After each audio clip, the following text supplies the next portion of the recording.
Hi, everybody, and welcome to Autism Awakening, the podcast that helps you help your children with autism. I'm extremely excited for our guest speaker today, Honey Rinicella. She has been a huge proponent for helping families in the community, families of those who have kids with autism. And today she's going to be talking about a new movie that she's been involved with, a movie about helping kids with autism. It's called Spellers. And first off, I want to make sure everybody goes off and watches this movie because you're going to be inspired on how to help your kids. So, honey, thank you for joining me today. Oh, thanks so much for having me, Jared. Yeah, it's been a life-changing experience to say the least. I bet it has. I bet it has. Where would you like to start? I want families to be inspired to go see this, and because I want families to be inspired to help their kids in every way possible. Yeah, So, so I think I think maybe we could start by like sharing just a little bit about like my background and like what brought me to this Spellers movie and this movement. So, I'm a parent of twins with autism. One of them is non-speaking, one of them is verbal, and by all diagnostic criteria, the one who has language is the high functioning child, right? So they're identical twins. They're now 23. They were diagnosed when they were 21 months old. So we started hitting with like treatments, therapies. We were an RDI family. We did floor time for one, ABA for the other, whatever worked for each child, we like jumped in hard. And we got them to this great place, and we were like, oh, well, our son Vincent's never going to go further, right? This is him. He's never going to get language. We've done everything. We've seen the best of the best. And we thought we had tapped out, like, we were in like almost maintenance mode, right? And Victor is my other son, and he is the one that, everybody's like, oh, he's doing great. He doesn't need an aid. He can talk. It's really crazy how God humbles you and teaches you another lesson. So I had been devoted into like bringing them to, reach their full potential. I have worked with non-for-profits. I was with TACA for a long time with leadership roles, and I ran their East Coast conference in Pennsylvania. And then I jumped over to the National Autism Association. I threw the National Autism Conference. So I've always been, head first into what's going to help our kids. How are they going to get to like be their best version of themselves? So that's always been my passion. And not just for my kids, for all kids. And so on one of my Facebook pages that I ran for parent support, somebody posted on the last day of Autism Awareness Month, and I believe it was 2017. And they posted an article saying, oh my gosh, believe in non-speakers. And it was an article from CNN, and it was an interview of a young adult. And at the end, he was using a letterboard, and he said, please don't stop talking to us. We are in here. We hear everything you say. And at the end, it was like live from Philly. And I was like, Philly, wait a minute. I live in Pennsylvania. How do I not know about this? And so it was actually kind of funny because the next day I called the location in Pennsylvania, and I was like, listen, I just saw this on CNN. I have a son who's 23. At the time, I have a son who's like 17. I'd love to bring him in to meet you, see if this is something that might work for him. He does typing at school. He's brilliant. I know he's kind of trapped in there, but I've never been able to get true communication. And so I went in that next week, and I saw they kind of had it was the spelling to communicate method, and they kind of had a program. Now, I had seen Soma, who had developed RPM way back in the day when Vincent was like 7 or 8. And I had known that he was like intelligent and that he was in there. And so I knew that, his brain worked, but I had never in all that time coming up to where I was that day, figured out how to unlock it.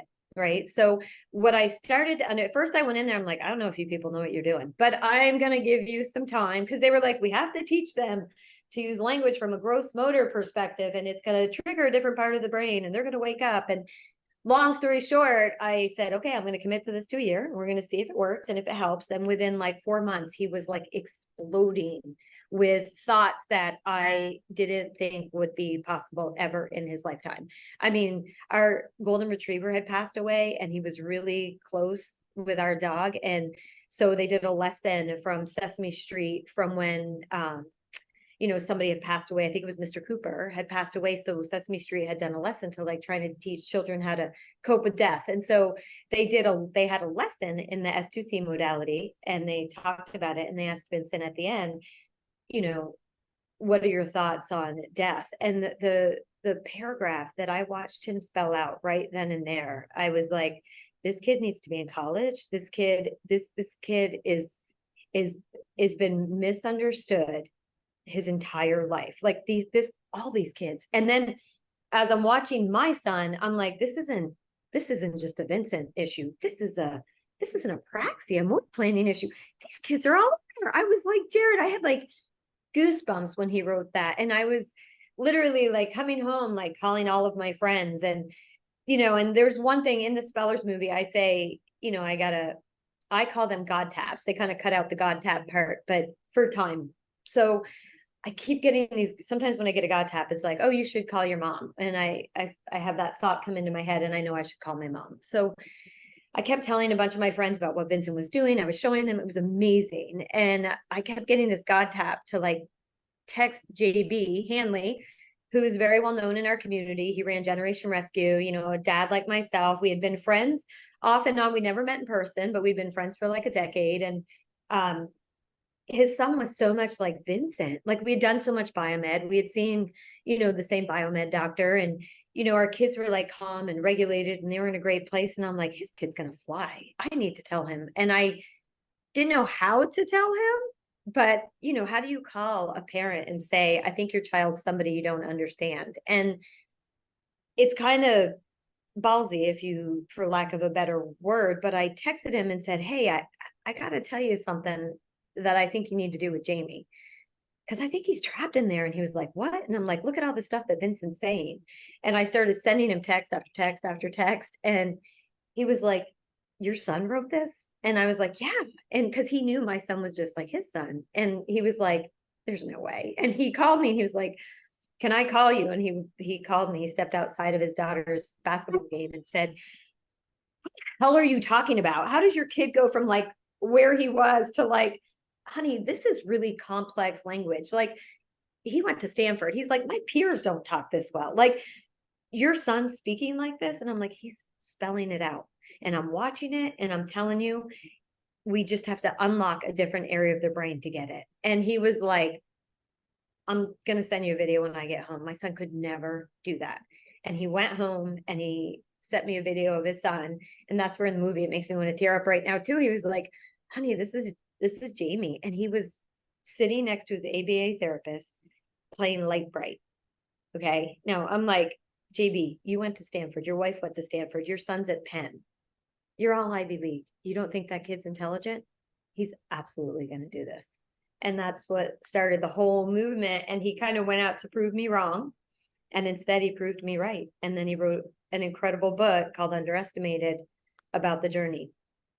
And then after Underestimated had come out, I mean, I'm sure you know much about the book. Yes. So after that had come out, everybody was like, oh, it's just the two of them. They're just a novelty, like Jamie and Vincent, it's just they're two kids that came from really bright families and they could just do it. And so he kind of was like, no, this has to get on a bigger platform. And we have to show that it's not just Jamie and it's not just Vincent. And so he invested in the movie. And so Spellers came out and it has changed the world. I mean, it was on the high wire and they had 14 million views in a week. I mean, that was more than Michael Jordan's The Dance was the highest viewed show they ever had at 6 million. And then Spellers blew them out of the water. And so it has really transformed our community in a way that even somebody who has, after 2 decades, has spent their life, helping this community. I cannot believe how much we as a society and community have missed. These kids are all, I believe every one of them is in there to some capacity, at least age appropriate or above, like Right. Jamie and Vincent. Right. And I love that message that you've kind of talked about, which is our kids are in there. They're there. And a lot of parents dismiss that. And our society, and I tell this to my patients all the time, our society judges intelligence by this hole, by the mouth hole. Whatever comes out of this mouth hole, that's how smart you are, because we haven't developed in our society another way to communicate thoughts and feelings and emotions. Mhm. But you're right. The kids are listening and the kids are understanding and the kids are retaining and the kids are, they're there. They're there. We just need, and we're all working on ways to get it out. They're trapped. They're just trapped. And what's so ironic is that, so here I have these, identical twins. I have Victor, who's the verbal, doesn't need an aid. He's going to this school, he's more of my medically complicated child. Like he had like life-threatening seizures. He has something called ankylosing spondylosis. Like he's my medical complex kid, right? So he's my tough nut for that. But then by all standards of society, he's the success story, right? Because he has language. Whereas Vincent has shown me that those children are far superior once they are open. And I don't know, Jared, and I'm just going to be completely honest with, like, I tell all these parents, what I have learned through Vincent is that they're going to unlock a way to get this out of the kids like Victor, because there's no way my son Victor could ever tell me the depth. I mean, at my father-in-law's funeral, everybody was getting up and saying a few things, and Vincent was getting a little antsy at the table. And I'm like, "Are you okay?" And I gave him his keyboard, and he typed out, "I really want to say a few words about Grandpa." They were very close. And so he typed up something, and he went and stood up in front of the entire crowd of this big Italian family after the funeral. And he was like, "My grandfather meant the world to me. He never judged me. He never knew that I couldn't speak. He didn't care that I couldn't talk to him, because we just felt each other's love." And it was just beautiful. And the fact that he could do that, just, it made me almost sad for my son that had language, because there's no way he can, at this moment, get to that depth. There is no way that Victor can say anything to that capacity, but yet he's the one that's considered high functioning in our community. And what's so crazy about it is I really think, it takes so much energy for them to organize their brain, to get their thoughts out, the language out, so that they're not able to communicate like that depth yet. I'm hoping we're going to unlock it. But, whereas Vincent has never had to like train his body to say that language. He just had to train his body to get the thoughts out. Whereas Victor's using his language, but that's not full communication. And that's like, we all as parents keep trying to get language. I mean, I see it all the time in the support groups I run. Parents are like, "What made your child talk?" And I'm like, if this is the God's honest truth, I would rather have two like Vincent that had nothing come out of their mouth, but could fully communicate their depths, their feelings, everything on a keyboard any day over language, any day. I mean, it's like a social rote modality that these kids with language use, like if you see my son Victor, he'll be like, "Hi, nice to meet you. My name's Victor. What's your name?" And then Vince would be like, "Hey dude, what's up?" Like, it's a totally different way they use language. And I'm really hoping and praying that the next level is untapping those kids. So I call those the untapped. They have the language, but they can't get to the depth. And, I'm the one telling the professionals, I'm like, "I just don't think Victor can do that." And they're like, "Yeah, well, that's what Jamie said to you. I mean, JB said to you about Jamie. Like, you're saying the same thing about him. How do you know?" You don't know unless you can prove that he's not in there in a deeper level. So this is my year, 2024. I'm working with Don Marie and Dana Johnson, both in the movie. And they've created the spellers method, because they brought more, it's like S2C, but they took it another deeper level with like visual and motor planning. Dr. Dana Johnson's an occupational therapist by trade. So they have created like a whole nother level to get kids there quicker. And I love what they're doing. And Dana Johnson and I have committed to working on Victor. This is my year. I'm going to fly him out to see her, and we're going to see if we can figure out how to untap that potential that he could potentially have. Even though he has language, he still can't have a conversation like my kid on a keyboard can. Yeah. That's awesome. So what I love it. And what I love about what you're saying is I'm always going to be there for my kids. And again, I see parents who go all in and do everything, and then just kind of get frustrated and take a break and stop, doing anything besides typical therapies in school. So your persistence is amazing. And that's how do you tell other parents out there to keep persisting and to keep hope and not to give up wherever they may have given up hope along the way? So I think that, for me, I think that what we all need to understand is as parents is that like we're all learning. The doctors are learning, the professionals are learning. This was a tsunami, like the autism, the rate and the increase. I mean, I know, when my kids were diagnosed, it was like 1 in 250, and it keeps growing. And I think that people need to recognize and understand that we can't do enough research fast enough to keep up with that growth, but it's coming. And so I always tell parents, like, keep up hope. Like my mom used to always say, he's going to be able to talk to you one day. And sometimes I envision, like Elon Musk creating something.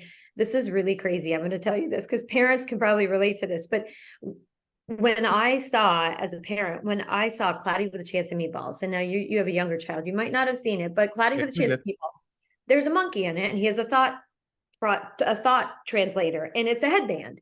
I'm like, they put this headband on the monkey, and the monkey could communicate its thoughts. So when all this started coming out with the spelling modality, I'm like, one day we're going to have a headband.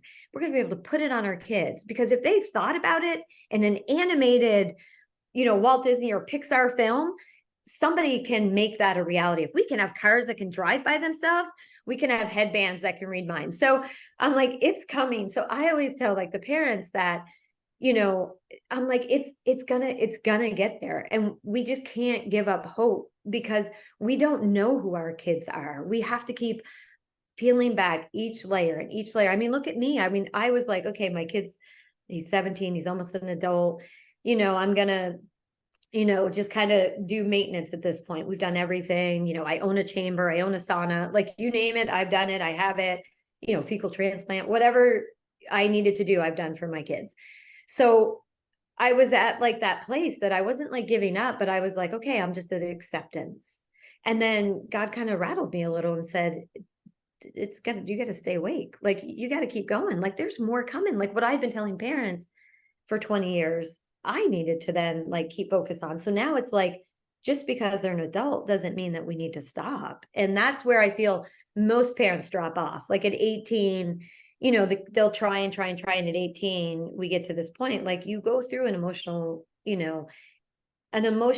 like slap in the face, like my kid's an adult and this is who they are. And you have to accept it. And it's not that I don't accept my child, but now that I've seen the spellers, I'm like, there's so much more that I know, even for his brother. Now I'm like, oh, it's game on. Like I'm rolling up my sleeves. It's like game on. So I think they can never give up hope because we definitely, we're still learning. There's so much that we have to learn. And if you're okay, I'd love to like even segue in. I mean, that's where we were talking before we jumped on here about the MAPS conference. Yeah. Yeah. Before you do, I want to say one quick thing, that it's a fine line between us accepting our kids and still helping them. And I know there's a lot in our community about, well, hey, my kid's my kid and I'm going to love them for who they are. But what if you had a child who had poor vision? You'd go get glasses. Yes, you would. Yes, we love our kids and I accept them and I accept that their eyes aren't what they should be. So I'm going to buy the kids some glasses. So, I want all parents to love their kids, but also help them to the max possible. Yes. I was just talking to a mom that was like, I love this, but we need to, when we were talking about biomed, she's like, I just want to accept my child. And then she went on to tell me how her daughter that couldn't speak had an ear infection and was in pain. And they realized like, she needed tubes and this and that. I'm like, okay, so the issue with most of our children is their sensory system is so dysregulated that they can't tell us what they need. So I feel like we as parents have to be like keener detectives than anybody that has a typical child. And we, like if your child was diabetic, you'd have to treat them. And like you just said, if they had a vision issue, you'd have to treat them. So if they have a language issue, you have to treat them. Like you just have to figure out how to help them be the best version of them. I mean, my child's personality has never changed by me doing biomed. They still are who they are. They're just healthier. I mean, they're just able to function a little bit better. So, and my goal with my son, Vincent, I told him this the other day. We just flew out to California and he typed with Don Marie. He just asked another non-speaker out on his first date. And they have had 2 dates. They just spent New Year's Eve together and they are amazing together. They text each other to communicate during their date. And I know it was something I never thought possible. And they are so cute. And so he just went out to Don Marie and he said it was okay for me to share this. I always ask his permission.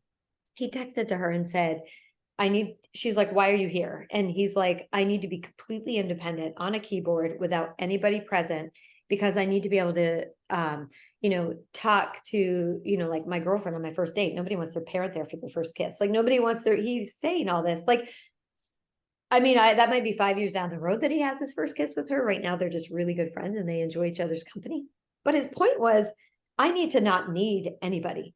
I need to be completely independent. And I told him, I was like, Vincent, after that, I was like, I really believe one day you're going to have a Tesla or like a self-driving car and you're going to be in there. You're going to program your girlfriend's address. You're going to go pick her up. You're going to program the restaurant. You're going to go in and you're going to type to the waiter and you're going to tell them what you want to eat. You're going to pay with a credit card and you're going to be able to do it all on your own. You're going to drop her back off. Like, I know I can see it now. I can see it. And I have to tell you, 5 years ago, I would have never been able to see that. Like, it is crazy and amazing and exciting. And I'm so happy that he is like forging the path for a lot of these spellers because, he is such an incredible kid. And he loves to mentor kids and help them through issues. He opened a center here with a friend of mine in King of Prussia, Pennsylvania. And, she's a counselor and a special ed teacher. And so now they're helping our community locally. And it's just amazing to see the potential in these kids. And they've never met one they couldn't get to. So as of right, I've never seen one that couldn't be broken. I love that so much. And I hope people go try it. I hope they do what they can to help their kids. I hope they see the movie. I hope they try the therapy. And, every kid's got a different answer. So agree, absolutely. You wanted to talk about maps, which is important. Oh my gosh, yes. So at the it was last year on Mother's Day. I had thrown the National Autism Conference in King of Prussia. Like, it was the first conference back for parents after COVID. It was kind of a crazy time. And I had asked JB, it was in the making. Spellers wasn't yet released. And I asked JB if he and Jamie would come and we could do I really wanted to get this out to the community, right? So Don Marie came, Dana was there. She had to Zoom in because she had back surgery. But we had this great whole day of like educating like parents, practitioners, special ed teachers, anybody in like, community homes for adult living. We had a whole day of like language and spelling. And at the end, we showed the Spellers movie. And it was like a sample, if you will, that they were getting ready they wanted feedback from spellers, and it was great. And so that was like probably one of my greatest moments ever, because we had one track that was all for biomed, and then we had one track that was all for spellers. And I felt like this is the best conference I've ever thrown after like 15 years of throwing conferences, because it merged both my worlds, right? It merged them both. And so I can tell you right now, when I saw Jamie on that video and he sent me of his son playing Light Bright, the reason I knew he would be okay was because he was a biomed kid. So I was like, he's regulated, he's organized, his body's healthy, just like Vincent. So we didn't get the language, but what we did do was get his body in the best possible shape it could be. So for that, when we presented the spellers, it flew like rapid fire for our kids because they were so ready to explode. So at the last day of the conference, the owner of MAPS, who is the Medical Academy of Pediatrics and Special Needs, it's the only organization in the country that has a CME program for complex medical cases with pediatrics, right? So the last day of the conference, MAPS had supported us, and they were one of our sponsors because I was trying to penetrate my local community, and I wanted to educate the local doctors on treating our kids properly and digging deeper. And so they sponsored us, had a medical track there, separate to the parent track. The last day, the owner came up to me and said, the doctors would like you to take over as the executive director because of your passion in helping to heal these kids. We need that passion. And I was like, well, let me think about that. Cause I mean, I really like the volunteer position because I'm a mom, but in my heart, I was like, this is the platform I want. This is what we need. We need more doctors to know this. Cause what I'd realized was, after throwing all these parent conferences, the parents are getting it. The parents are catching on. Like, we have already infiltrated word of mouth, parent groups, support groups, we're already doing a great job, TACA, NAA, people know that you can help these kids, but the doctors don't. And I know firsthand, because I had asked them to help educate my own community, that we needed far more doctors educated in proper treatment for kids with autism. So I accepted the position. And so I took over as the executive director of MAPS, and I am so honored and happy and thrilled to be working alongside some of the best, practitioners in the world, in my opinion. So when Spellers had come out, our board member, we have 3 board members. Our medical board is Dr. Anju Usman, Dr. James Newenschwander, and Dr. Nancy O'Hara. So that is our medical board now. We've shifted a few things. And they were the biggest spellers proponent. I mean, Dr. Newenschwander was showing it, like they were all attending it, texting me, going, we need to educate doctors about this. Like, we need to learn more. How can we as doctors know how to support them? Like, what do we need to do? And so they had a meeting, and we all had a meeting, and they were like, we need to have an entire plenary on the neurobiology of speech and communication. And so this spring in March, in Charlotte, our plenary is going to be on the neurobiology of speech and communication.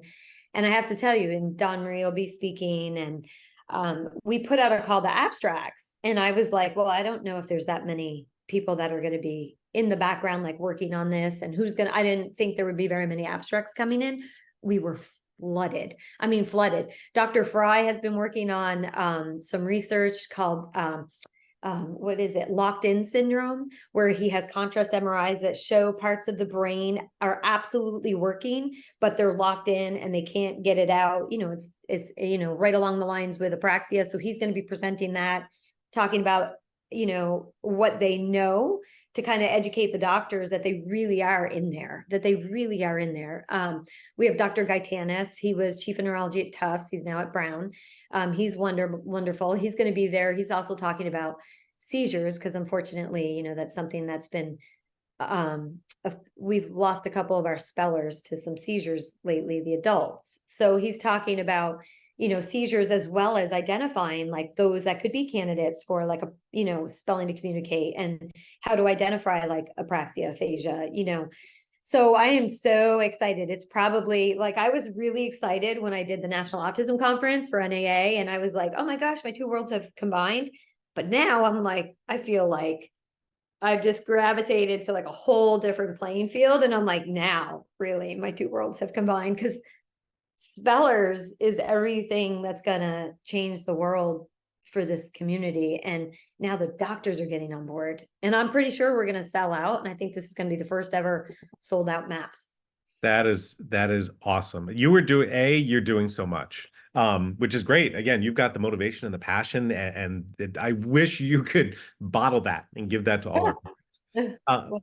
Just to make sure, I want to make sure all our listeners know all these organizations we're talking about. So MAPS is an organization that trains docs and health professionals how to help our kids. Correct. And that type of therapy is called biomedical. Just to make sure, for people who haven't heard the terms, biomedical is the medical treatment of those kids with autism, and MAPS teaches docs and other health professionals how to do that.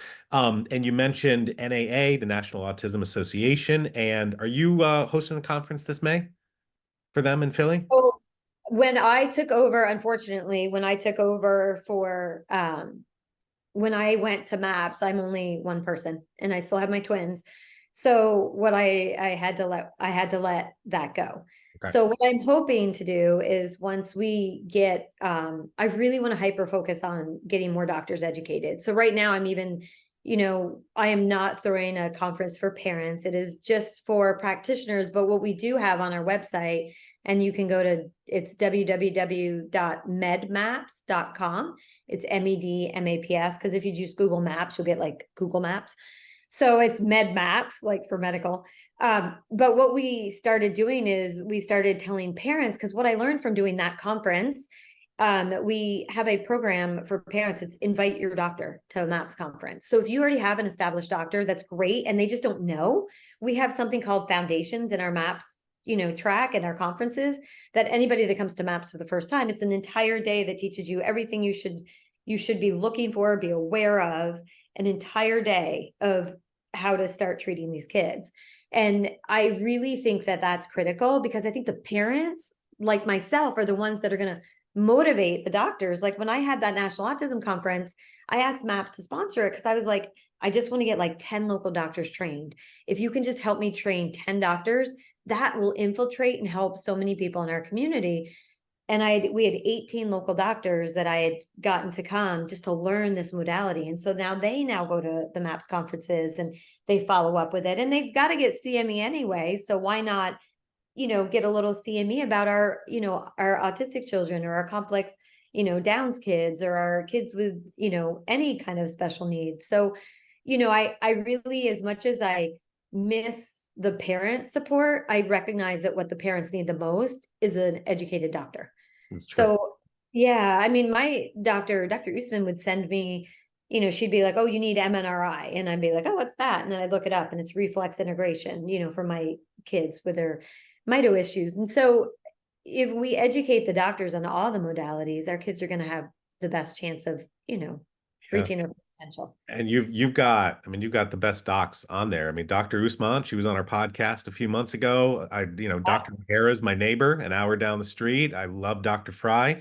Dr. New and I haven't gotten to know each other well, but that might have to happen at this year at MAPS. Yes. So you've got the crew that's going to help the community, help our families. And so I love that. So let me just ask this as a final thing to wrap up. What's the most important thing for parents out there who are listening to do? What should they do? What should they do with Spellers? What should they do with any organization? Where should they go from here? Okay, so first I would say you have to, the thing that really hurts my heart is to see somebody start the Spellers journey and their kid's not regulated and they fall, they crash. So the first thing I would say is find a MAPS doctor. If you can, just even find somebody. Sometimes you have to drive to them. I'm working on our website at getting a link for virtual options. So I want parents that can't travel with their child. I am trying to bring into MAPS what our community needs. So I think I mentioned to you, for every 5 hits on the website, for our parents looking for a doctor. So we need to make those doctors more accessible. So we're looking at putting a virtual link on there. So you have to get to a MAPS doctor. You have to just figure out if there's anything glaring, that you need to do a once over to make sure your child's in the best position to spell. So that's my first suggestion. The second suggestion would be, if you have a non-speaking child, if you have any child, speak to them as if they were age appropriate. That is critical information, critical. You have to presume competence. You have to presume intellect. You don't know they're not in there unless you know 100% that they aren't. And we don't have testing that can show us their abilities. My son has never been able to show us anything on a test. He can now. I mean, he's doing trigonometry like it's learning his ABCs, but because he can type. But until then, we have never had any accurate testing for this population. So, presume the intellect, talk to your child like you would any other child. The other thing that I really suggest to parents, there's actually 3.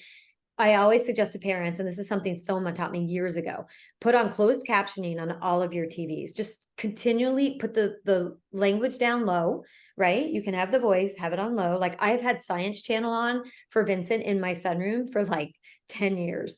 So, I mean, it's just educational language, right? And they're listening to it. They're just being fed constantly with the language and the words and they just read it. And Vincent he told me he can watch TV, listen to the conversation in the next room and be playing on his iPhone.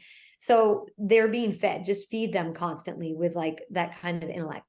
And then I always tell parents, find a spelling practitioner, even if you have to like travel. Like I flew out to Don Marie when nobody knew how to use the keyboard. When I started this, there was no protocol for the keyboard. And I was like, okay, my kid does typing at school. We need to be using keyboards. And I'm always long-term goal. I'm like, we need to be independent. So let's get a keyboard modality. So I flew out to see Don Marie and we kind of came up with a plan, and by the grace of God, now everybody's starting to use keyboards.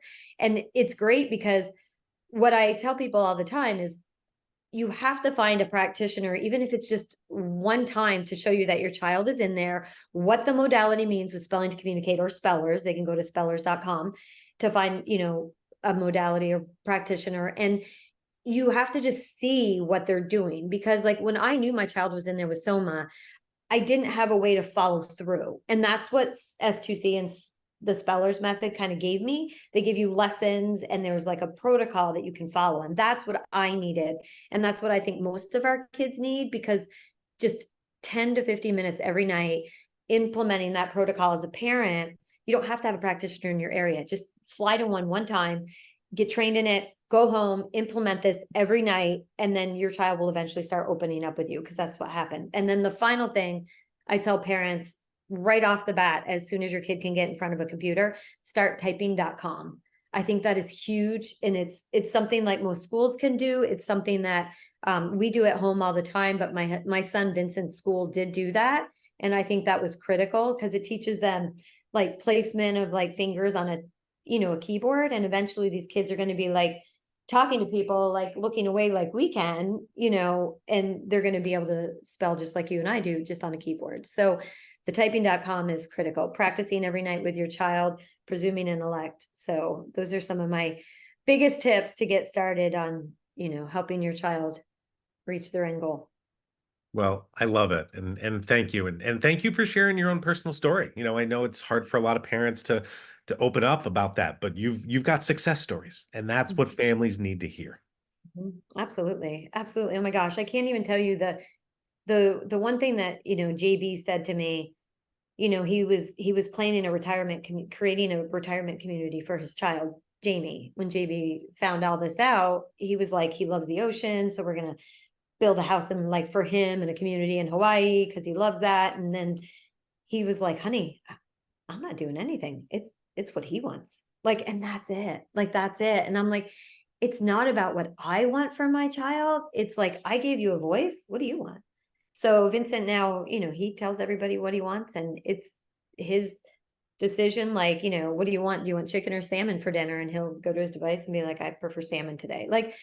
It's about what he wants. So, I mean, I think it's incredible and awesome that, these kids can start living their own life, and we'll Yeah, support them. it can happen. They can live their own life. And that's what so many parents are afraid of, but they can do it. And this is a way. So We're gonna get there, all of them. thank you so much, honey, for coming on and sharing your stories and helping produce all of this for our entire community. I mean, across the world. I mean, everything you're doing is ripple effects, teaching doctors to help families to spread the word, and that's how this ripple will go across the world. Yes, yes. Well, I welcome all parents to invite as many doctors as they can. We're in 29 countries, and I really want this to be a movement where all of our kids are presumed competent. At one point, Jared, they thought deaf people were mentally retarded because of their language. And it wasn't until we woke up that we realized they just spoke different. So this is no different. I love it. Well, I've thank you again. Thanks for coming on. And thanks for everybody for listening. And we hope to see you next time. Have a great day, everybody.